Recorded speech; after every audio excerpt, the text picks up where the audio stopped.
सो hi everyone, फिर एक बार मैं डेफिनेट इंटीग्रल का लेक्चर लेके आ रहा हूँ।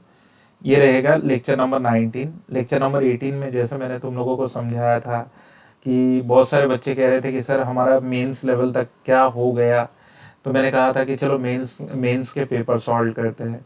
तो एग्जैक्टली लेक्चर नंबर 18 में मैंने मेंस पेपर सॉल्विंग चालू किया था। 19 में भी वही रहेगा।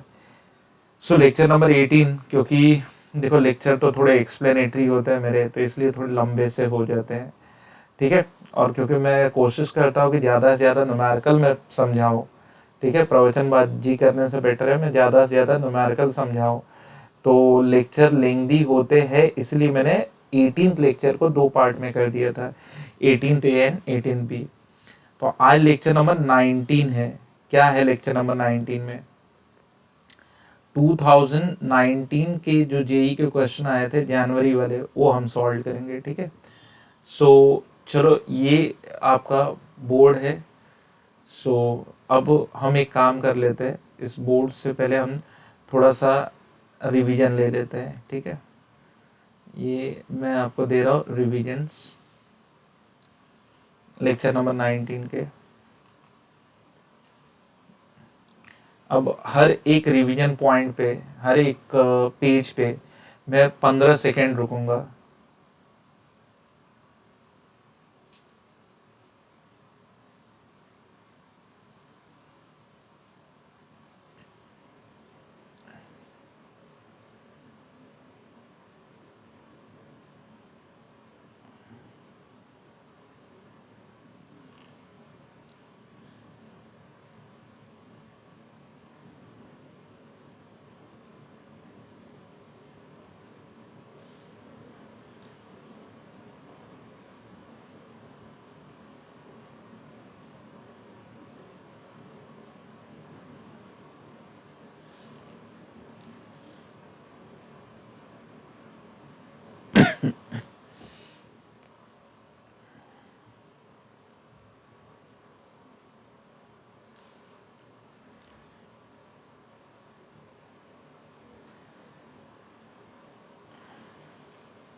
ओके। सो अच्छा, बहुत लोगों को लगता है कि डेफिनेट इंटीग्रेशन एक चैप्टर है, तो जेई मेंस में एक ही क्वेश्चन पूछेगा।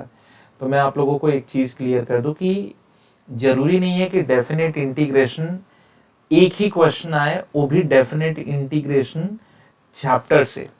कोई बच्चा बोले इसका मतलब ये है कि अगर आपने लिमिट पढ़ा होगा तो लिमिट में भी सम ऑफ द लिमिट मेथड जो है वो है, तो कॉन्सेप्ट लिमिट और इंटीग्रेशन का। बट कभी कभार वो ऐसे पूछ दिया जाता है अंडर द लिमिट, लेकिन यूज करना होता है डेफिनेट इंटीग्रेशन। फिर जैसे पीछे आपने न्यूटन लेबनिज प्रिंसिपल देखा, तो जैसे इंटीग्रेशन का क्वेश्चन देकर तुम्हें कहेगा कि डेरिवेटिव निकालो, तो शायद ये सेक्शन के क्वेश्चंस अलग अलग डिपार्टमेंट में पूछे जा सकते हैं। मतलब डेफिनेट इंटीग्रेशन के क्वेश्चन डेरिवेटिव के टर्म्स में भी आ सकते हैं, डेरिवेटिव चैप्टर से काउंट होके आ सकते हैं। इसलिए हो सकता है कि एक क्वेश्चन डेफिनेट का हो और एक जो है वो डेरिवेटिव का हो, बट जो रूल्स यूज करने हैं उसके इंटीग्रेशन, डेफिनेट इंटीग्रेशन के। ठीक है। कोई बच्चा बोलेगा सर ये वर्ड थोड़ा समझने में बड़ी दिक्कत लगी कि आप क्या बोलना चाहते हो, तो मैं बोलूंगा कि चलो, बोलूंगा नहीं, करके दिखाऊंगा। क्वेश्चन आ गया एक, तो जीरो से पाई, अगर पाई बाई 2 होता तो मैं सोचता वॉलिस प्रिंसिपल, और ऊपर से मॉड। तो मॉड का क्या है? मॉड तो दो तरीके से बिहेव करता है। देख लो कि कहाँ पर ये प्लस की तरफ बिहेव करेगा, कहाँ पे माइनस की तरफ। तो जीरो से पाई, मतलब फर्स्ट क्वाड्रेंट की बात करें, जीरो से पाई में अगर तुम बात करो फर्स्ट क्वाड्रेंट में, तब तो ये पॉजिटिव बिहेव करेगा। और पाई बाई, सॉरी, जीरो से पाई बाई 2 की मैं बात कर रहा हूँ। लिमिट बना लो कि जीरो से पाई बाई 2 में और पाई बाई 2 से पाई में, तो यहाँ पर तो ये प्लस कॉस एक्स रहेगा, यहाँ पर ये माइनस कॉस एक्स रहेगा। अच्छा, एक प्रॉपर्टी और भी थी जो मुझे याद आ रही है। वो property half of the limit property थी, half of limit property, half of limit property. अगर तुम्हें वो याद होगा तो 0 से 2a F of X D X equal to 0 to a F of X plus F of 2a minus X D X, ये होता है। फिर एक बच्चा बोलेगा सर आपको कैसे इतना फटाफट ध्यान में आ जाता है, क्योंकि देखो ये ऑनलाइन लेक्चर भले ही से है, बट मैं फील देने की कोशिश कर रहा हूँ कि ये ऑनलाइन नहीं है, ये ऑफलाइन है। जैसे कि आप मेरे साथ मेरे बगल में मेरे क्लास में बैठे हो, क्योंकि मैं मोस्टली स्टूडेंट के बगल में जाता हूँ, उनसे बोलता हूँ भाई बताओ, ठीक है, क्योंकि बच्चे जो 3 घंटे का समय होता है ना, आई कैन अंडरस्टैंड कि वो बहुत क्रिटिकल टाइम होता है। मैं कितना भी कह लूँ क्वेश्चन तो बहुत इजी था, बट रियली मैं बोलूँ, क्योंकि लगभग इंडिया में बहुत सारे एग्ज़ाम्स होते हैं, मैंने हर एक एग्ज़ाम को दिया है, ठीक है, और मुझे मालूम है कि मैं बहुत सारे एग्ज़ाम्स में फेल भी हुआ हूँ। बाद में जब मैं बाहर निकलता था मुझे पता चलता था ओ माय गॉड इतना सिंपल क्वेश्चन आया था, ठीक है। तो देखो मुझे इस बात में कोई शर्म नहीं है। कोई बच्चा बोलेगा सर आप फेल हुए, नहीं नहीं, देखो मैक्सिमम एग्जाम्स मैंने पास किए है, और कुछ कुछ एग्जाम्स मतलब यूँ कहो कि 60% मैंने पास की है एग्ज़ाम, चाहे वो रेलवे हो, चाहे वो यूपीएससी हो, कोई भी एग्ज़ाम्स हो, तो मैं सारे एग्ज़ाम्स अटेम्प्ट करता था। वो सिनारियो ही कुछ अलग होता था, बहुत इजी क्वेश्चंस कभी कभी नहीं समझ में आते थे। ओके चलो, अब एक बच्चा बोलेगा सर छोड़ो इसकी बात, तो ये प्रॉपर्टी आपको क्लिक कैसे हुई? अच्छा मुझे क्लिक हो रहा था 0 से π/2 वॉलिस प्रिंसिपल। फिर एक बच्चा बोलेगा सर हाँ 0 से π/2 में तो वॉलिस प्रिंसिपल लगेगा, तो आपको कैसे लगा कि ये प्रॉपर्टी? तो ये लिमिट को आधा करने, अगर पाई का आधा π/2 हो जाए तो डेफिनेटली हमारा ये क्वेश्चन थोड़ा सिंप्लीफाइड हो जाएगा। बच्चा बोलेगा ठीक है, चलो आप बोल रहे हो कि आपको ऐसे समझ में आया, तो आप प्रोसीड कैसे करोगे? तो प्रोसीड ऐसे, फिर ये 0 से आधा π/2 ये हो जाएगा मॉड ऑफ कॉस एक्स का क्यूब, और यहाँ पे mod of cos of pi minus x का क्यूब, ऐसे हो जाएगा कुछ। फिर बच्चा बोलेगा ठीक है, अब क्या आएगा? अब मॉड कॉस एक्स, क्योंकि हमने 0 से π/2 ले लिया तो ये तो वैसे भी निकल जाना है क्योंकि ये पॉजिटिव होता है। लेकिन अगर हम थोड़ा सा इसे और सिंप्लीफाई कर ले, ये हो गया मॉड कॉस क्यूब एक्स, या इन शॉर्ट में लिख देता हूँ, चलो इसे मैं लिख देता हूँ कॉस क्यूब एक्स। कोई बच्चा बोलेगा क्यूब, तो 0 से π/2 यानी फर्स्ट क्वाड्रेंट, एंड जिसमें कॉस का नेचर होता है positive. And what is cos 180 minus theta? अब ये ध्यान से देखना। तो बच्चे बोलेंगे सर माइनस कॉस थीटा, ठीक है, लेकिन अगर मॉड है तो, मॉड है तो फिर वो माइनस खत्म हो जाएगा, है ना। अगर माइनस खत्म हो गया तो बचा क्या? कॉस एक्स का क्यूब, वही मॉड कॉस एक्स का क्यूब, जो 0 से π/2 है तो ये भी देगा कॉस एक्स का क्यूब, कॉस क्यूब एक्स। हो सकता है एक बच्चा डेफिनेटली यहाँ पे क्वेश्चन रेज करेगा कि सर ये वाला पॉइंट मुझे नहीं समझा, तो उसके लिए मैं यहाँ पे लिख देता हूँ cos of pi minus x का क्यूब, फिर ये हो जाएगा माइनस कॉस एक्स का क्यूब, क्योंकि माइनस कॉस एक्स का क्यूब, इसीलिए मॉड हमने लगा रखा है। मॉड लगाया है तो मॉड उसे क्या करेगा? नलीफाई कर देगा, बना देगा कॉस एक्स का क्यूब। तो अब हर बच्चा इसको समझ सकता है कि सर ने क्या किया, कॉस क्यूब एक्स। हाँ फिर अगला स्टेप क्या होगा? अगला स्टेप बहुत ईजी होगा, 2 times of 0 to π/2 cos cube x dx, 2 into Wallis principle 3 2 into 1, तो answer is 4/3। So the answer is 4/3। देखो अगर आप 9th Jan 2019 को देते पेपर तो आपके पास ये क्वेश्चन आता। अच्छा हो सकता है 100 में से 40 लोगों का एक क्वेश्चन रॉन्ग हुआ हो, क्योंकि जब आप एक न्यूमेरिकल में बहुत बड़ी बड़ी बातें सोचना चालू करोगे डेफिनेटली रॉन्ग हो जाएगा। इसलिए जब न्यूमेरिकल आए, अच्छा इसी क्वेश्चन को ऑल्टरनेट तरीके से मैं बताता हूँ। अच्छा अगर किसी बच्चे ने कहा कि सर मैंने ब्रेकिंग ऑफ द लिमिट लगाया, तो ठीक है, ब्रेकिंग ऑफ द लिमिट में 0 से π/2 में कॉस तो पॉजिटिव होता है, कॉस क्यूब एक्स, एंड π/2 से पाई में कॉस नेगेटिव होता है सेकेंड क्वाड्रेंट में, तो माइनस कॉस क्यूब एक्स हो जाएगा। फिर ये तो तुम्हारा वॉलिस प्रिंसिपल से सॉल्व हो जाएगा, ठीक है, ये तुम्हारा वॉलिस प्रिंसिपल से सॉल्व हो जाएगा, दैट इज व्हाट 3/2 × 1। बट इसका क्या करोगे, तो फिर यहाँ पे आप लगा दो 0 से π/2 करने के लिए शिफ्टिंग प्रॉपर्टी, लिमिट में -π/2 करो, आर्ग्यूमेंट में +π/2 करो, ठीक है। अगर आर्ग्यूमेंट में आप +π/2 करते हो तो क्या हो जाएगा, 0 से π/2 एंड कॉस 90 प्लस थीटा जो होता है माइनस साइन थीटा, आर्ग्यूमेंट में आपने प्लस किया, याद रखना ब्रैकेट में x प्लस π/2 है या π/2 प्लस x है, तो कॉस 90 प्लस थीटा क्या होता है, साइन थीटा होता है, इसलिए सॉरी माइनस साइन थीटा होता है, इसलिए इसे प्लस कर दो, ठीक है, and that is going to be sine cube x dx, and therefore it is going to be 2/3 into 1 plus 3 2 into 1, so the answer will be what 4/3। किसी को अगर ऐसे समझ में आ जाए तो ऐसे करो।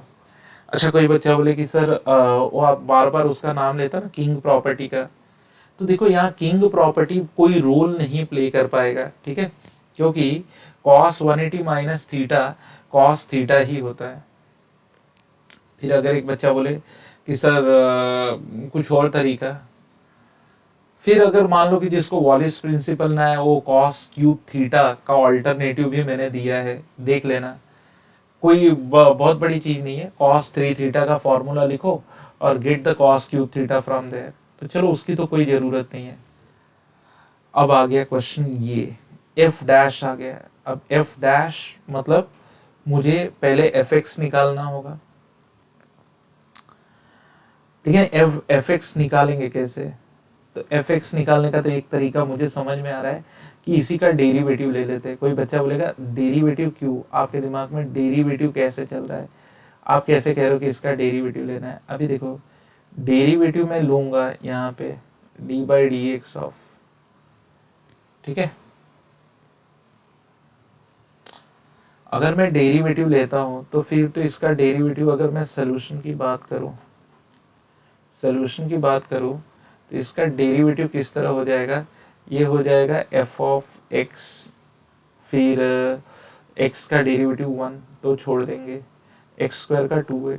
अच्छा ये न्यूटन लेबनिज प्रिंसिपल करके जो मैंने पीछे दिया है, नोट्स जो लोग रेफर कर रहे हो वो प्लीज़ एक बार पीछे देख लो। ये क्या होता है, इसमें ये ऑक्यूपाई कर लेगा ये जगह, ठीक है, ये जगह ऑक्यूपाई कर लेगा, तो ऑक्यूपाई करने के साथ साथ ये बन जाएगा प्लस एक्स स्क्वायर, ये x square F of x ऐसे कुछ बन जाएगा, फिर ये शिफ्टिंग वहाँ हो जाएगी, तो एफ ऑफ एक्स कॉमन आ जाएगा, इसकी शिफ्टिंग वहाँ पे कर दो, 1 माइनस एक्स स्क्वायर बचेगा equal to 2x, implies that f of x equal to 2x upon 1 minus x square, क्योंकि अब हम एफ एक्स तक पहुंच गए, तो एफ डैश एक्स तक पहुंचना अब डिफिकल्ट नहीं है, get the derivative F dash x. अब ये तो तुम्हें डिवीजन रूल लगाना पड़ेगा, 1 minus x square into 2 minus 2x, यहाँ पे हो जाएगा माइनस 2x, इसका डेरिवेटिव 1 का 0 इसका, तो ये हो जाएगा 2 minus 2x square plus 4x square, got it. ये हो जाएगा 1 माइनस एक्स स्क्वायर का square, 2 plus 2x square, 2 plus 2x square divided by 1 minus x square का स्क्वायर, 2 कॉमन लेने के बाद 1 plus x square upon 1 minus x square का square, फिर ये एफ डैश एक्स आ गया, तो एफ डैश हाफ क्या होगा, ठीक है, 2 इंटू 1 प्लस 1/4 अपॉन 1 माइनस 1/4 का स्क्वायर। तो फिर ये तो हो जा रहा है तुम्हारा 2 इंटू 5/4, 2 इंटू 5/4, ठीक है, डिवाइडेड बाई, मुझे लगता है इस क्वेश्चन में मैंने कुछ गलत लिखा है। आइदर ये जो मुझे याद आ रहा है, कोई बच्चा बोलेगा कैसे, क्योंकि मैं यही से कंफ्यूज था, क्योंकि ये क्वेश्चन मैंने देखा है क्लास में करवाते वक्त। ये क्वेश्चन मुझे याद है कि किसी बैच में पढ़ाते वक्त शायद मैंने लिमिट उल्टा लिख दिया है। 1 to x का ये नहीं है, ये x to 1 है। क्योंकि जब अब मैं इसको सिंप्लीफाई करूंगा ना, तो आई विल गेट 9/16। तो ये 4 इधर से कट रहा है ना, तो 4, तो फिर ये आ रहा है 20/40/9, which is not there in option, है ही नहीं। तो अगर ऐसी बात है तो फिर मैं एक चांस लेता हूँ। चांस में मैं क्या करने जा रहा हूँ कि मुझे लगता है देयर इज सम एरर। तो पहले तो मैं इसे इरेज कर देता हूँ सबको, and there is some error. तो मैं एरर में इसको डिलीट करके यहाँ पे लिखता हूँ, ये डिलीट कर देता हूँ मैं। एरर में ऐसा है, ये x to 1 है, ठीक है। चलो, सोल्यूशन तो का प्रोसीजर तो वही है, taking derivative on both side. हाँ, ये अपर लिमिट डालोगे तो फिर डेरिवेटिव कांस्टेंट 0 हो जाएगा, तो माइनस आएगा, माइनस ऑफ, फिर लोअर लिमिट डाल के आ जाएगा x² f of x, implies that ये उस साइड गया, f of x equal to, sorry, f of x plus x² f of x equal to 2x। तो यहाँ से आ गया f of x equal to 2x upon 1 plus x² implies that f dash x, division rule, 1 plus x² का square, here it is 1 plus x² into 2 minus 2x, 1 plus x² का 2x, f dash x तुम्हें दे रहा है 2 plus 2x² minus, थोड़ा इसे correct कर लेते हैं, 2 plus 2x² minus 4x² divided by 1 plus x² का स्क्वायर। 2 कॉमन लेने के बाद 1 माइनस x² यहाँ आ रहा है अपॉन 1 प्लस x² का square. f dash half 2 into 1 minus 1/4, 1 plus 1/4 का स्क्वायर, 2 इंटू 3/4,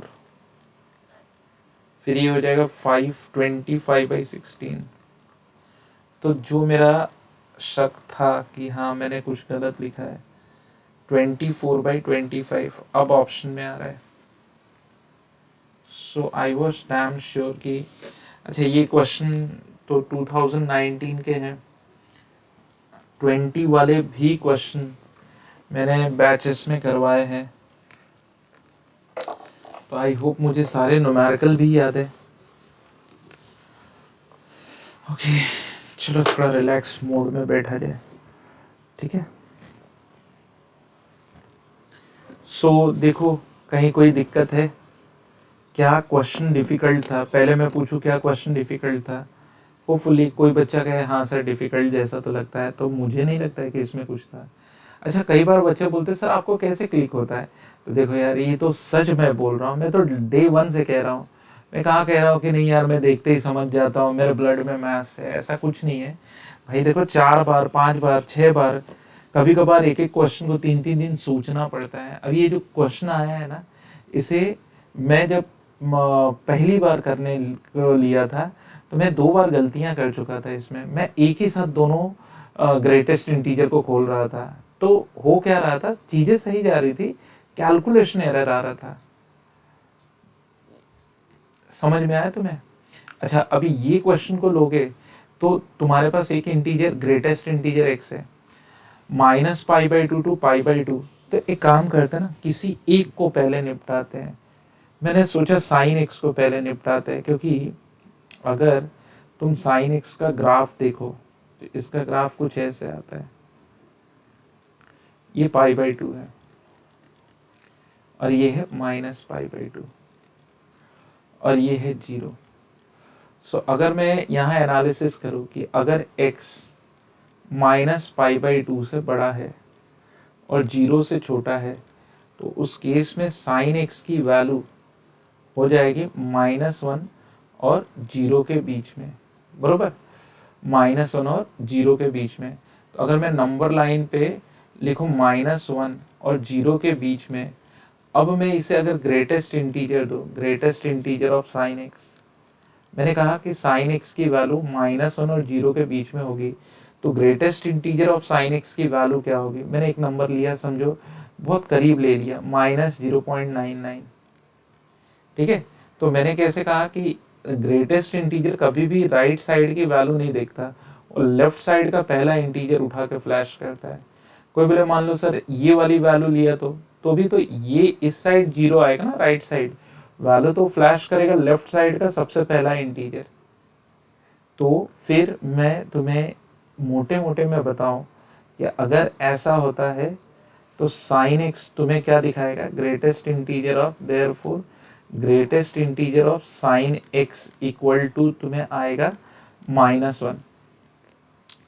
और वही एक्स अगर 0 से π/2 के बीच में है तो साइन एक्स तुम्हारा 0 से 1 के बीच में जाएगा, 0 से 1 के बीच में जाएगा। तो नंबर लाइन मतलब तुम ये बना के देख लो, ग्राफ बना के देख लो, तो तुम्हें मिलेगा साइन एक्स का ग्रेटेस्ट इंटीजर। अब साइन एक्स की वैल्यू 0.5 आ गई सपोज करो, तो 0.5 नंबर लाइन से अगर ये 0 है ये 1 है, तो अगर इसमें 0.5 लेते भी हो तुम, तो इंटीजर वैल्यू तो लेफ्ट साइड की पहली वैल्यू आएगी 0। सो इस प्रॉब्लम को मैंने ब्रेक डाउन -π/2 से 0 में किया, जिससे मेरा ये निपट गया, sine x greatest integer of x। अब इस रेंज में साइन एक्स की वैल्यू क्या होती है, -1 + 4, ये हो गया 3। फिर ये हो गया 0 -π/2 टू 0, 0 से π/2, ठीक है।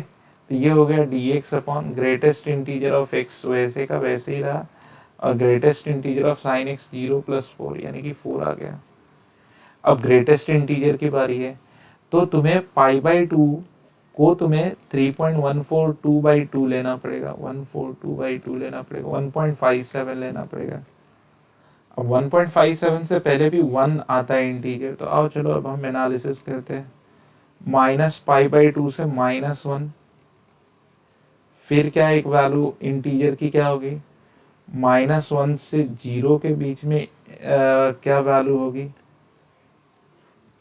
ये +3 वाला। फिर 0 से 1 के बीच में क्या वैल्यू होगी ग्रेटेस्ट इंटीजर की, और 1 से π/2 के बीच में क्या वैल्यू होगी। कोई बच्चा बोले सर आप कैसे पकड़ लेते हो इन सब क्वेश्चन को, बहुत सीधा सा ग्रेटेस्ट इंटीजर बात कर रहा था, तो मैं π/2 को मैंने नंबर में चेंज किया, 3.142 डिवाइडेड बाई 2 रख के। अब 1.57 मतलब 0, अभी देखो 0 यहाँ पर है और -1.57 यहाँ पर है, तो इसके बीच में कहीं इंटीजर -1 भी आ रहा है, इसके बियॉन्ड -2 भी जा रहा है, ठीक है। सो मैंने एक नंबर यहाँ पे लिया कि -0.3, तो उसका इंटीजर वैल्यू -1 दिखाएगा, और यहाँ पे एक नंबर लिया -1.44, ठीक है, तो उसका इंटीजर वैल्यू -2 दिखाएगा। तो ये मुझे ऐसे सोचना है। तो ग्रेटेस्ट इंटीजर अगर -1 से -2 के बीच में कोई नंबर है,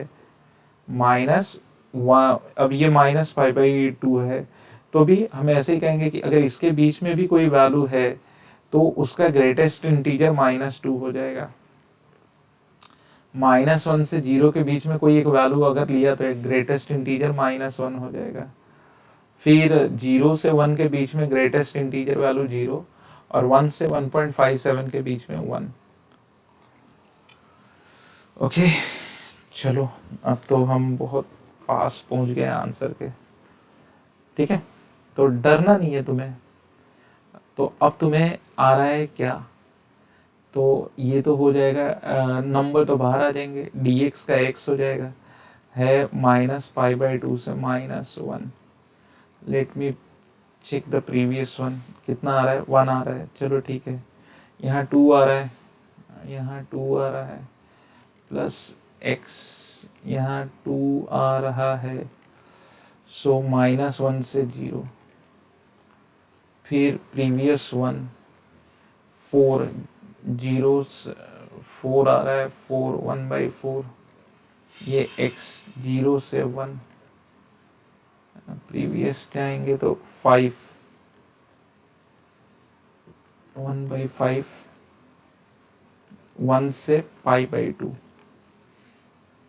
अब मैंने upper limit minus lower limit किया, ठीक है, -1 -π/2, हाफ 0 -1, 1/4 किया, 1 - 0, 1/5 π/2 -1, ठीक।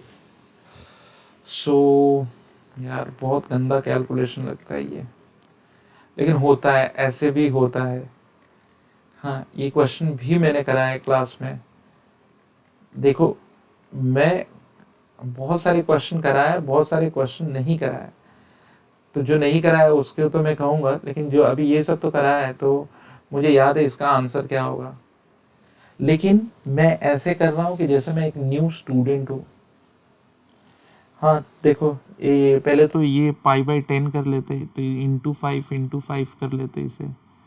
फिर 2 4 5 का एलसीएम ले लेते हैं, 20 आ जाएगा। 4 × 4 कर लेते हैं, इंटू 5 कर लेते हैं, इंटू 2 कर लेते हैं, सॉरी 20 हम कर रहे हैं ना, तो 20 करने के लिए तो फिर आ जाएगा ये चीज़, 20 करना है तो 10 से मल्टीप्लाई कर देते हैं ऊपर नीचे, और यहाँ पे 20 से कर देते हैं। सो ये हो जाएगा 5 में से 5 6 π/10, 6 π/10, ठीक है। प्लस अब यहाँ पे /20 बनेगा, अब ये हो जाएगा -20, ये हो जाएगा +10, ये हो जाएगा +5, ये हो जाएगा -4, तो 3 π/5। फिर इधर कितना हो रहा है, 15, 5 में से ये तो आ गया -10, ये 1 -9/20, बराबर ना। इससे 4 से ऊपर नीचे मल्टीप्लाई कर दो, तो 12 π/20 -9/20, 3/20 अगर मैं कॉमन भी लूँ तो आंसर आएगा 4 π -3, ठीक है। सी वाला आंसर है। तो क्या ये डिफिकल्ट था? ये डिफिकल्ट तो था, लेकिन एक्सट्रीम लेवल का नहीं था। हाँ, अब ये देखो, ये क्वेश्चन ना डिफरेंशिएबिलिटी का था, लेकिन इंटीग्रेशन पूछा है, तो कहीं ना कहीं f(x) की वैल्यू निकालनी है। अच्छा, तुम चाहो तो मैं इसे सॉल्व कर देता हूँ, अगर तुम्हें डिफरेंशिएबिलिटी का आइडिया हो तो। अच्छा देखो, यहाँ पर तो तभी आंसर निकलेगा जब चाहे f(x) या f(y) निकल जाए। सपोज करो अगर ऐसा आ रहा है कि f(y) = y², तो f(x) = फिर तो x² हो जाएगा, ये तो हम कर ही लेंगे। या समझो f(y) = कांस्टेंट k आ रहा है, तो f(x) भी कांस्टेंट k आएगा। लेकिन या तो हम f(y) निकाले या तो f(x) निकाले। समझ में आ रही है मेरी बात? तो लाइन ऑफ थिंकिंग इस क्वेश्चन के लिए क्या होगी, इस क्वेश्चन का अप्रोच क्या होगा अगर ये एग्जाम में आया तो? ये मुझे ना डिफरेंशिएबल फंक्शन देखा ना, तो मेरे दिमाग में तुरंत डिफरेंशिएबिलिटी आई। अब डिफरेंशिएबिलिटी जिन बच्चों को मालूम होगा, उन्हें मालूम होगा कि limit x tends to a f(x) minus f(a) upon x minus a, equal to F dash A. ये ऐसे होता है। जिन्हें डिफरेंशियबिलिटी मालूम होगा तो, लेकिन जिन्हें नहीं मालूम है तो फिर उनके लिए तो ये डिफिकल्ट क्वेश्चन है। Got it? उनके लिए फिर ये डिफिकल्ट क्वेश्चन है जिन्हें डिफरेंशियबिलिटी नहीं मालूम होगा। लेकिन बच्चे बोलेंगे कि सर यहाँ पर क्या कैसे करें, मुझे तो ये वाला पार्ट ए की तरह लग रहा है, बरोबर। और लिमिट x टेंस टू ए यानी कि y दिया नहीं है तो वो तो ठीक है, लगा सकते हैं। फिर x माइनस वाई भी नहीं दिया है, मतलब x माइनस, तो ठीक है। मैंने क्या किया, dividing both side by mod of x minus y. फिर एक बच्चे ने बोला ऐसे क्यों, और x टेंस टू y।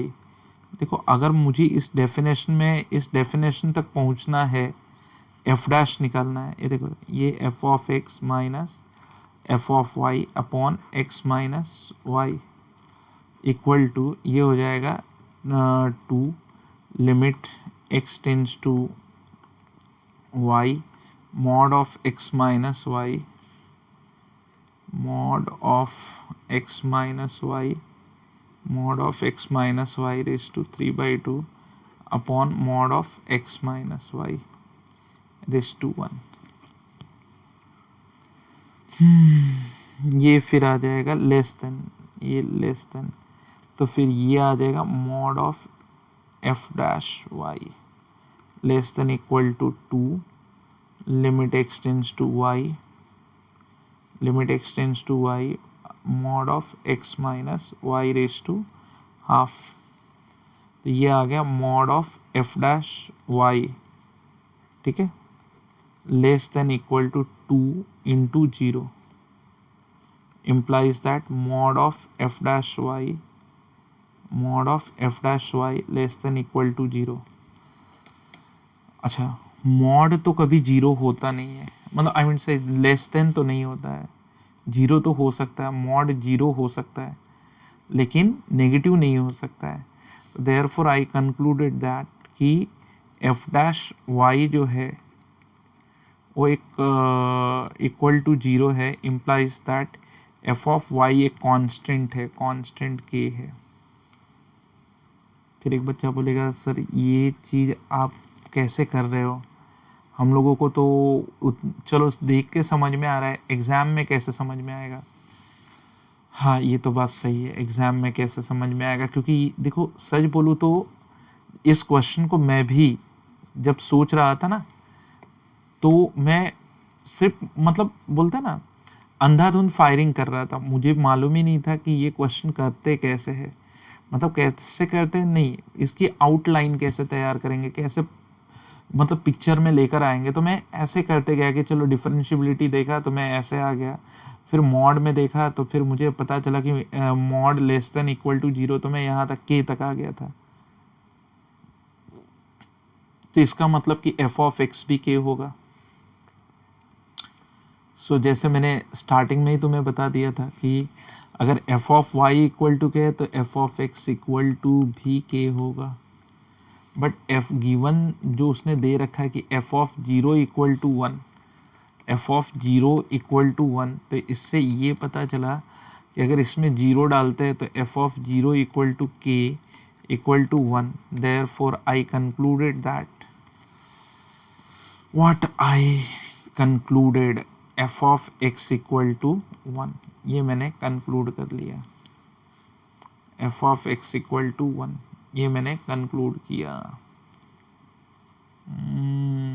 हाँ फिर क्या, फिर तो क्वेश्चन सॉल्व हो गया। प्रीवियस पे आते हैं, 0 to 1 एफ स्क्वायर एक्स पूछा था, 0 to 1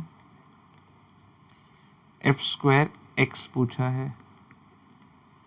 तो कोई कहे कि सर आपको क्या लगता है ये इजी था या डिफ़िकल्ट था, तो लिटरली ये डिफ़िकल्ट था। अच्छा कुछ टीचर कहेंगे क्या इसमें डिफ़िकल्टी, ये तो कोई बच्चा, देखो क्वेश्चन की वर्किंग बहुत बड़ी नहीं है न, क्वेश्चन का सलूशन बहुत बड़ा है। ये तो मैं लिख के समझा रहा हूँ तो जाके तुम्हें बड़ा सा लग रहा होगा, it is not that much lengthy, but जो बेसिक लाइन ऑफ थिंकिंग है ना, ये बड़े बड़े टीचरों को भी नहीं समझ में आएगी।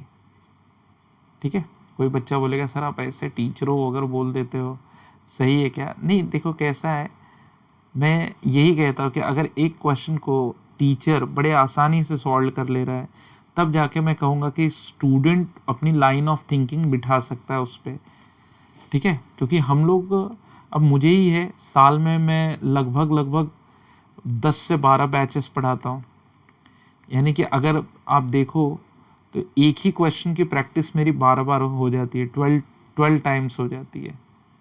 और 12 बार करने के बाद अगर पता चले कि किसी न्यूमेरिकल में मैंने ही 10 मिनट ले लिया, तो मैं बहुत ईमानदारी से बोलूँगा कि आप स्टूडेंट उस क्वेश्चन को अगर 15 मिनट लेते हो तो जस्टिफाइड है। मैं ये नहीं कहूँगा कि मैंने 10 मिनट में सोचा तो तुझे 5 मिनट में क्यों आया, क्यों नहीं आया, ठीक है? तो अच्छा, जो बच्चे जेई दे रहे हैं वो बिंदास होकर पहले क्वेश्चन अटेम्प्ट करना सीखे। अब जैसे ये क्वेश्चन है, क्या लाइन ऑफ थिंकिंग होनी चाहिए? अच्छा, लाइन ऑफ थिंकिंग तो ऐसी होनी चाहिए कि अगर tan x दिया है तो sec स्क्वायर x डेरिवेटिव होना चाहिए। फिर अगर, तब हम पुट कर सकते हैं ना, सब्स्टिट्यूशन अप्लाई कर सकते हैं, प्रोवाइडेड गिवन लिमिट के अंदर tan x कंटिन्यूअस होना चाहिए। जैसे 0 से पाई दे दिया और फिर मैंने tan x equal to t लिया तो फिर गलत हो जाएगा, क्योंकि π/2 पे तो ये डिसकॉन्टिन्यूअस है, ठीक है? अच्छा, फिर एक बच्चा बोलेगा ओके सर, फिर क्या मतलब, कैसे सोच रहे हो आप इसको? बस एक ही रामबाण है, जब कुछ ना समझ में आए तो साइन कॉस कर दो। 0 से π/3 लिखा sine x by cos x, ठीक है? 2 के रूट में था, उसे ऐसे ही रहने दिया, root of 2k by root of cos x। कोई बच्चा बोलेगा ये कैसे लिख दिया? तो फिर सेक को लिख दिया 1 by cos, 2k by cos, दोनों को अलग अलग रूट ले लिया, इसलिए कि इसको इससे काटना है और इधर रूट लिखना है।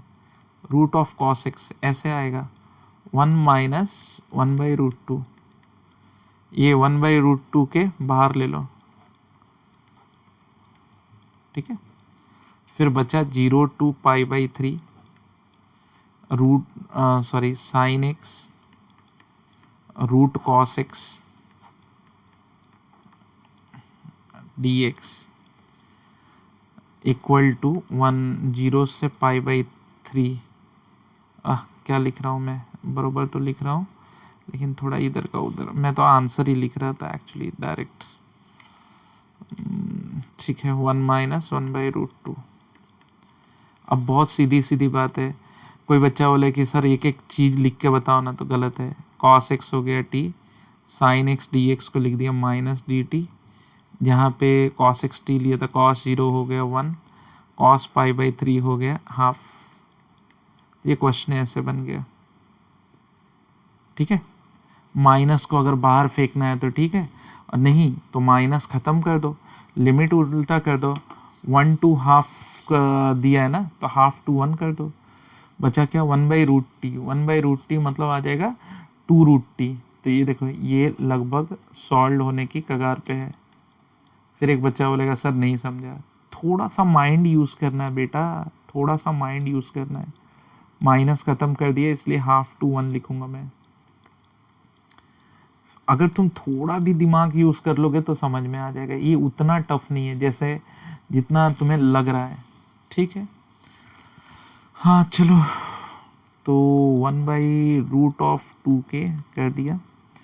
अब अपर लिमिट डालेंगे तो 2 माइनस लोअर लिमिट डालेंगे तो 2 इंटू 1/√2, ठीक है?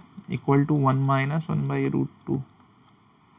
फिर इसको रूट के को साइड कर देते हैं, या 2 कॉमन ले लेते हैं। 2 कॉमन लेंगे तो 1 माइनस, हाँ चलो 2 कॉमन लेते हैं, तो ये हो जाएगा 1/2√k।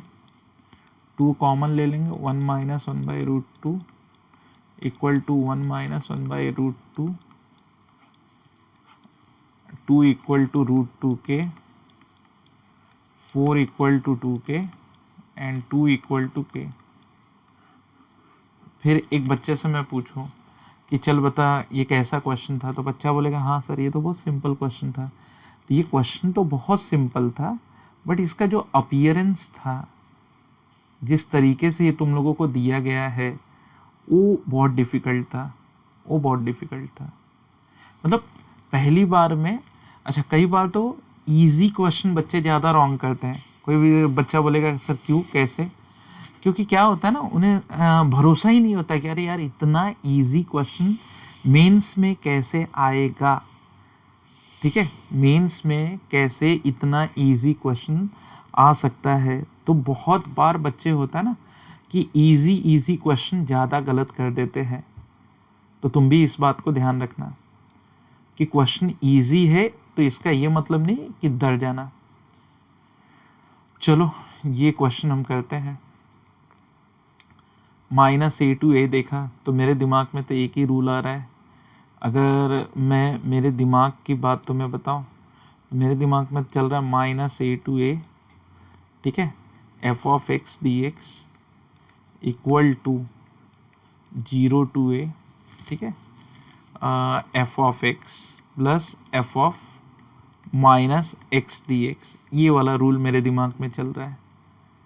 फिर एक बच्चा बोलेगा ठीक है सर, लेकिन इसको लगाएंगे तो ये ग्रेटेस्ट इंटीजर का क्या?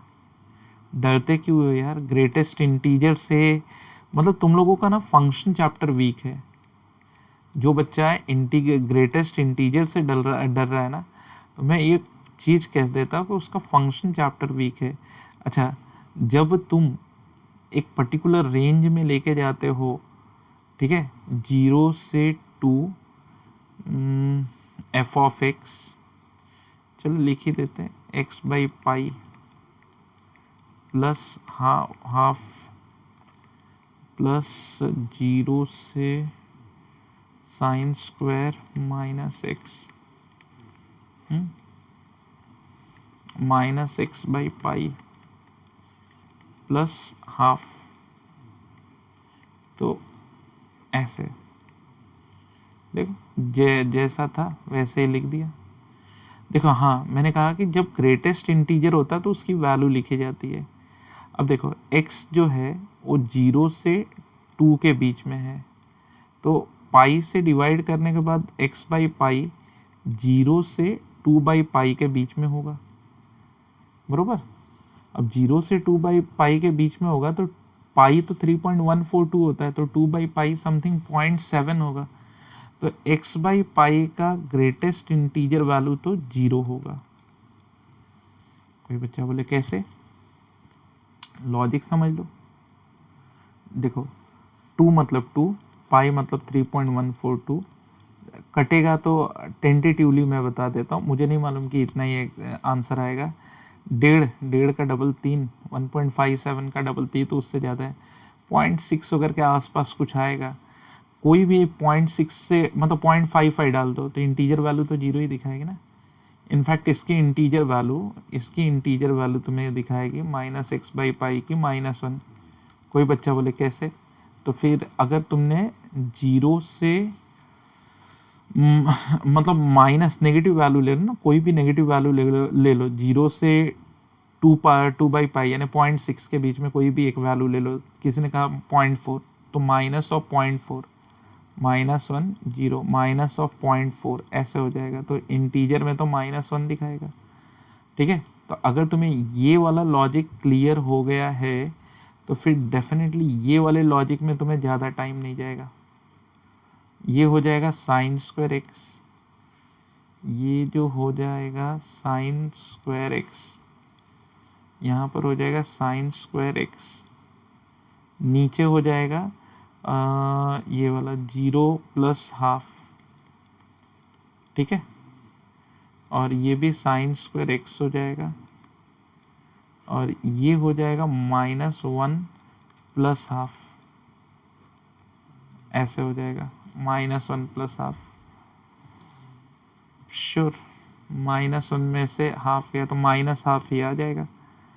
तो अब तो सीधी सीधी बात है कि 0 से 2 sin²x/½ ठीक है, और ये हो जाएगा sin²x/-½ अब तो ये कोई भी बच्चा आंसर कर सकता है आराम से ये आंसर है 0, आंसर है 0। देखो ना, सेम टर्म, नेगेटिव पॉजिटिव। हाँ, तो ये तुमने सिक्स्थ भी सॉल्व कर लिया। कहीं कुछ डिफिकल्टीज थी इसमें? नहीं थी। Next, x by E by x, ये तो बड़ा गंदा चीज आ गया यार। क्या इसका लॉजिक भी अजीब सा है। अच्छा हाँ, एक चीज दिख रहा है कि इन दोनों में तो कुछ रिलेशन है। ये 1 to e है, तो इसे मैं अगर लिख दूँ x by e raise to x का स्क्वायर, तो ये चलेगा। और इसे भी मैं लिख देता हूँ 1 upon x upon e raise to x, ऐसे। In fact 1 raise to any power is 1, तो 1 को तो न पावर देते हुए इस टर्म को मैं मॉडिफाई कर दूँ ऐसे। अब इतना तो कोई भी बच्चा, अच्छा कोई बच्चा बोलेगा ये आपने सॉल्व करवाया क्लास में? देखो, करवाने को तो लगभग मैं सारे न्यूमेरिकल करवाता हूँ, मुझे जो मिलता है। लेकिन बेसिक लाइन ऑफ थिंकिंग ना, ये क्वेश्चन था, मुझे लगा कि ये दोनों को सेम कर देते हैं, फिर अगले लेवल में सोचेंगे कि कुछ पुट तो नहीं किया जा सकता है। क्योंकि ये चीज़ मुझे वेरिएबल रेस टू वेरिएबल की याद दिला रही है और मुझे फोर्स कर रही है कि मैं एक बार डेरिवेटिव लेके देखूं। इसके लिए let x by e equal to t, अच्छा सॉरी, रेस टू एक्स है, लॉग लेना पड़ेगा। तो x log x by e equal to log t, taking log. फिर ये हो जाएगा x log x minus log e equal to log t, implies that x log x minus x equal to log t। चलो therefore derivative लेते हैं, x derivative of log x plus log x derivative of x minus x का derivative 1 log t का 1 by T. अच्छा यहाँ dx तो नहीं लिखा, यहाँ ये dx लिख देना चाहिए था मुझे। dx equal to 1 by t d t. यहाँ से मुझे आ गया log x dx, क्योंकि ये तो इससे कट जाएगा, 1 1 कटेगा। log x to the base e dx equal to d t by t, ये आ गया। अभी इसमें अगर मैं 1 रखता हूँ तो 1 बाई ई रेस टू 1, तो 1 बाई ई आएगा। देयरफॉर अब इसको मैं सिंप्लीफाई करता हूँ, 1 रखता हूँ तो 1 बाई ई आ रहा है, 1 अपॉन ई। और अगर मैं ई रखता हूँ तो e upon e raise to e, यानी 1 रेस टू ई, यानी कि 1 रेस टू ई मतलब 1 आएगा।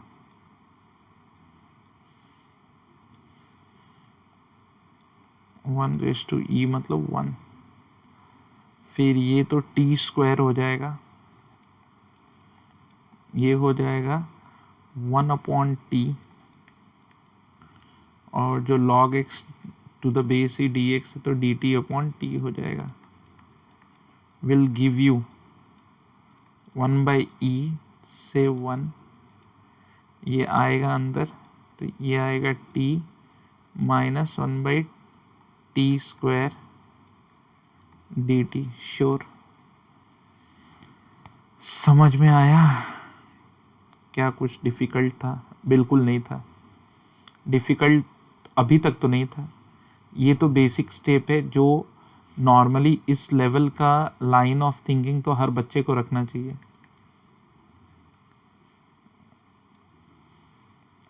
टी का तो टी स्क्वायर बाई 2 हो जाएगा, टी स्क्वायर बाई 2 माइनस फिर 1 टी रेस टू माइनस 2, तो टी रेस टू माइनस 1, यानी कि 1 बाई टी अपॉन माइनस 1 का प्लस 1, ये हो जाएगा 1 बाई ई टू 1।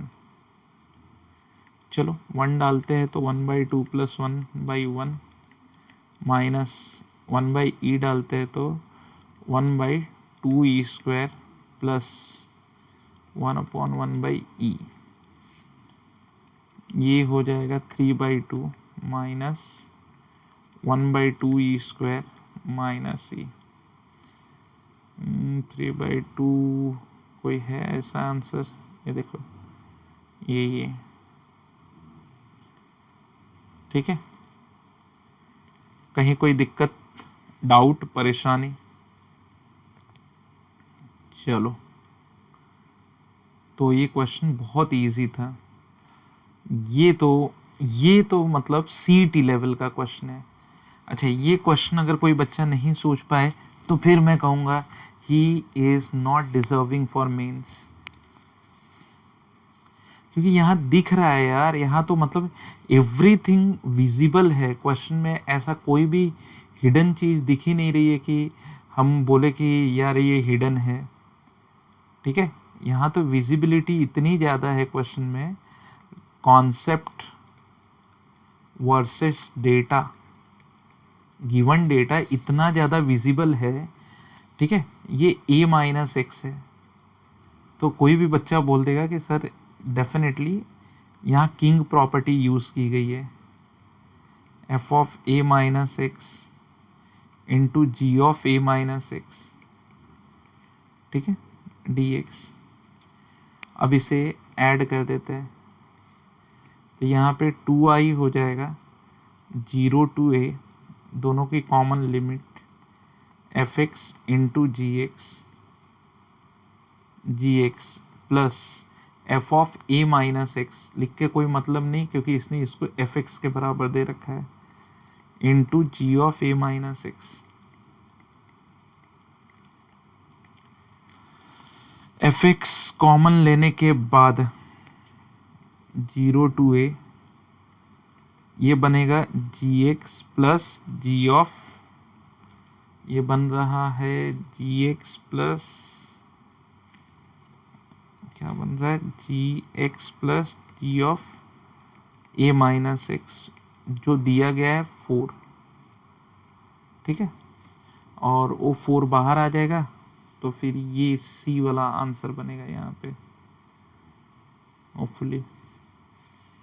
ठीक है, अगले पेज पे जाके लिख देता हूँ मैं, 2i 0 to a fx into 4 dx, 4 common ले लो, 0 to a fx dx, काट दो 2 से, i equal to 2 times of 0 to a fx dx। तो ये तो बहुत ज़्यादा विजिबल क्वेश्चन था, तो इसमें तो सवाल ही नहीं उठता है कि कोई प्रवचनबाजी, भाषणबाजी काम आएगी। A to B, I is minimum, then A, B।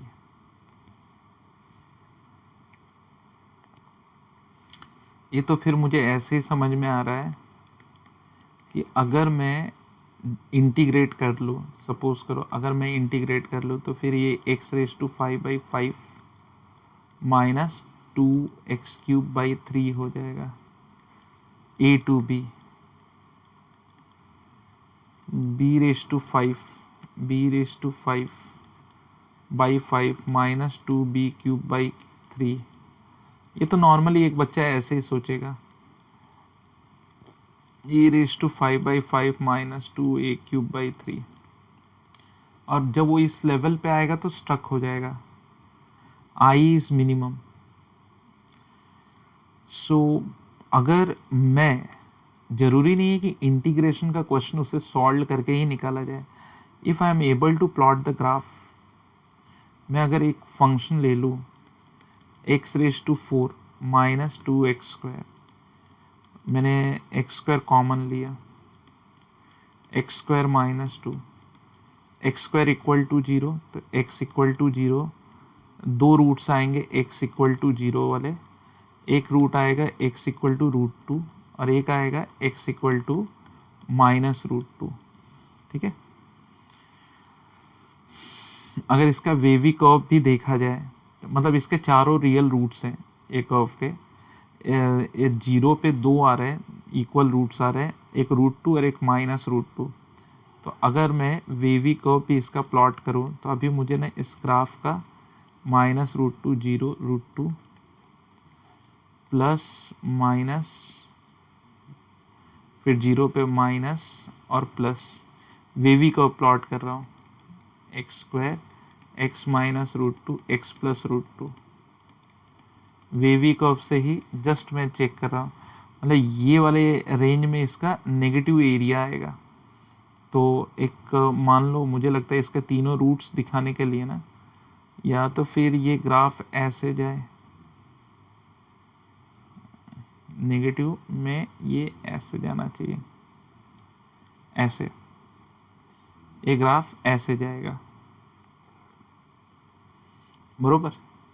तब जाके इस रेंज में वो नेगेटिव एरिया दिखाएगा, यहाँ पर भी नेगेटिव, यहाँ पर भी नेगेटिव, तो ये मिनिमम एरिया है, मतलब कि उसका -√2 और +√2 के बीच में होना ही पॉसिबल है। सी वाला आंसर आएगा। हो सकता है एक बच्चा बोले कि नहीं सर मुझे नहीं समझा, आपने क्या किया। अच्छा, मैंने तुम्हें बताया कि नॉर्मल मेथड से सॉल्व करो, तुम्हें लगता है कि नहीं यार नॉर्मल मेथड से कर रहे हैं तो आंसर ही नहीं आ रहा है, आंसर पता ही नहीं चल रहा है, इसमें क्या करेंगे ऑर्डर पेयर। तो फिर एक काम करो, फंक्शन का ग्राफ प्लॉट करो। अच्छा, graph plot, total graph plot करने के लिए तो फिर बहुत सारे कॉन्सेप्ट है। एक तो फिर लोकेशन ऑफ द रूट्स आ गया, फिर जैसे x को कहाँ पे कट करेगा, y को कहाँ पे कट करेगा, तो fx = 0 रख के निकालो तो ये तुम्हें x एक्सिस का इंटरसेक्शन देगा, y पे तो 0 ही आएगा, y पे तो 0 ही आएगा क्योंकि x 0 डालो तो y भी 0 आ जाएगा, बरोबर। फिर थोड़ी कॉन्केविटी वगैरह निकाल लो, ठीक है। तो उतना सब करने की ज़रूरत नहीं है, वेवी कर्व से सिंपल सा ग्राफ अगर प्लॉट करते हो तो भी तुम्हें पता चल जाएगा कि इसका आंसर क्या है। मैंने जस्ट वेवी कर्व का हेल्प लिया कि ये देखो मैंने यहाँ पे लिया x² x -√2 x प्लस √2, बस इसका मैंने हेल्प लिया और मुझे पता चल गया कि इसका ग्राफ ऑलमोस्ट ऐसे ही कुछ होगा, ऐसे ऐसे जाके, नेगेटिव है ना भाई, ठीक है। अच्छा चलो आगे की तरफ बढ़ते हैं। जो बच्चे को ना आए वो कमेंट करके बोलना कि मुझे नहीं आया। अच्छा, इसका बहुत सीधा सा ग्राफ है। अभी सपोज करो कोई बच्चा बोले नहीं सर मुझे वापस से ग्राफ समझाओ, तो मैंने ये देखो ऐसे लिया है ग्राफ प्लॉट करने के लिए, x⁴ - 2x², ठीक है। ये लिया, पुट fx = 0, fx = 0, तो फिर x⁴ - 2x² = 0, तो इससे मुझे x² कॉमन लेने के बाद x² - 2 आया = 0, तो फिर मेरे को मिला कि एक रूट -√2 है, एक 0 है और एक है √2, ठीक है। फिर मैंने मैक्सिमा मिनिमा निकाल लेते हैं, f' = 4x³ - 4x, बरोबर, = 0 लोगे तो फिर 4x कॉमन आ जाएगा, 4x, फिर बचेगा क्या, 4x कॉमन आ गया, यहाँ पर क्या बचा, x² -1, x² -1, तो = 0, तो ये आ गया x = 0, x = 1 या x = -1। f" ले लो, f" ले लो, तो ये फिर आ जाएगा 12x² -4, +1 डालोगे तो तुम्हें आएगा पॉजिटिव, -1 डालोगे तो भी तुम्हें आएगा पॉजिटिव, यानी कि इतना तो कंफर्म हो गया कि -1 और +1 पे जो भी, सॉरी, -1 और +1 पे हमें मिनिमा ही मिलने वाला है, मिनिमा ही मिलने वाला है। अब कॉन्केविटी वगैरह वाले फंडा है, तुम्हें अगर मालूम होगा कॉन्केव अप कॉन्केव डाउन, एक ही क्वेश्चन में बहुत सारी चीज़ें नहीं डालूंगा, अब जिनको नहीं मालूम है तो एप्लीकेशन ऑफ डेरिवेटिव में के लेक्चर्स मेरे देख लो, आपको क्लियर हो जाएगा कि कॉन्केविटी कैसे चेक करते हैं। बस मैंने यही अंदाज लगाया, या तो मिनिमम एरिया यहाँ आएगी या तो यहाँ आएगी, उसने ऑर्डर पेयर बोला था तो मेरे दिमाग में तुरंत गया इसी रेंज में मिनिमम एरिया आ रही है, नेगेटिव नेगेटिव। और इक्वल ये क्योंकि 1 डालोगे या -1 डालोगे तो इक्वल, ये वाली वैल्यू इक्वल है। हाँ, तो इसलिए पूरा रेंज मैंने लिया। फिर एक बच्चा बोलेगा नहीं सर मुझे अभी भी डाउट है, ठीक है, कांटेक्ट कर लेना फेवरेट न्यूमेरिकल। इसका ये तो बात ही निराली है, मतलब इसमें अभी बोलूँ तो क्या बोलूँ, बहुत सारे बच्चों को देख के समझ में आ गया होगा कि इसमें क्या करना है। तो ले sum of the limit method वाला न्यूमेरिकल है, limit n tends to infinity. ये देखो ये n है n² + 1² है, ये n है n² + 2² है, तो फिर ये n है, ये n² + 2n² है। कोई बच्चा बोले आपको कैसे क्लिक हुआ? ऐसे कि ऊपर n होना चाहिए, लिख दिया, नीचे पहला टर्म n² होना चाहिए, लिख दिया, फिर इधर ऐसे स्क्वायर में लिखो कि जिसका स्क्वायर करने पे और ऐड करने पे 5n² आ जाए। तो बट ऑब्वियस 2n² मतलब n² + 4n² ऐसे हो गया ना, दैट इज व्हाट 2n का स्क्वायर। तो अभी ये इसमें चला गया, limit n tends to infinity, summation में गया। ये समेशन में मैंने कैसे लिखा, यहाँ पे लिखा है n, यहाँ पे लिखा है n², यहाँ पे लिखा है r², ठीक है, यहाँ पे लिखा है r = 1 से चालू हो रहा है, यहाँ पे लिखा ख़त्म कहाँ पे हो रहा है, 2n पे हो रहा है। अब इस क्वेश्चन को इंटीग्रेशन में कन्वर्ट करने के लिए सबसे पहले डिवाइडेड बाई n² कर लो, ठीक है, डिवाइडेड बाई n² और कन्वर्ट हो गया, समेशन बन गया। इंटीग्रेशन 1/n, ये इससे कटेगा ना, ये ऐसे हो जाएगा, तो ये dx का काम करेगा, ये हो जाएगा 1 + x² हो जाएगा, कांस्टेंट है 0, यहाँ पे कोएफिशिएंट ऑफ n2 है तो 2 आ जाएगा। अब इसका आंसर तो हमें क्या आ जाएगा, tan inverse of x under the limit of 0 to 2, tan inverse of 2 - tan inverse of 0, तो ये हो गया tan इनवर्स ऑफ 2।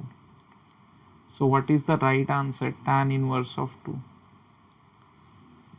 तो अब मुझे बताओ कि क्या कोई दिक्कत है, इतनी चीज़ें जो मैंने पढ़ाई, क्या कोई प्रॉब्लम आया? तो चलो अभी वेट करो अगले लेक्चर का, जब मैं आपको लेक्चर नंबर 20 में और न्यूमेरिकल्स मेंस के करवाऊँ, ठीक है, और काफ़ी इजी क्वेश्चंस आते हैं, तो बिल्कुल टेंशन मत लेना कि इंटीग्रेशन या डेफिनेट इंटीग्रल थोड़ा हार्ड होता है। नहीं, डेफिनेट इंटीग्रल तो बहुत इजी क्वेश्चन आता है, हाथ के मार्क्स होते हैं, सिर्फ थोड़ी सी बेसिक लॉजिकल थिंकिंग तुम्हें दिमाग में रखनी पड़ेगी। तो देखो अगले लेक्चर में हम क्या करने वाले हैं, तो जनवरी 2019 हो गया, अगले लेक्चर में मैं तुम्हें सोच रहा था कि हम अगले लेक्चर में जनवरी तो तब था नहीं 2019 में, 18 था, आई मीन से 2018 की बात कर रहा हूँ। 2018 में जनवरी और अप्रैल वाला सिस्टम नहीं था, हम डायरेक्टली 2018-17 अगली क्लास में करेंगे, ठीक है। तब तक के लिए thank you very much. Video को देखो, आप भी देखो, दोस्तों को भी बोलो देखने के लिए, क्योंकि आप जितना मोटिवेट करोगे मुझे, मैं उतने ही बेटर वीडियोस आपके लिए अपलोड करूँगा।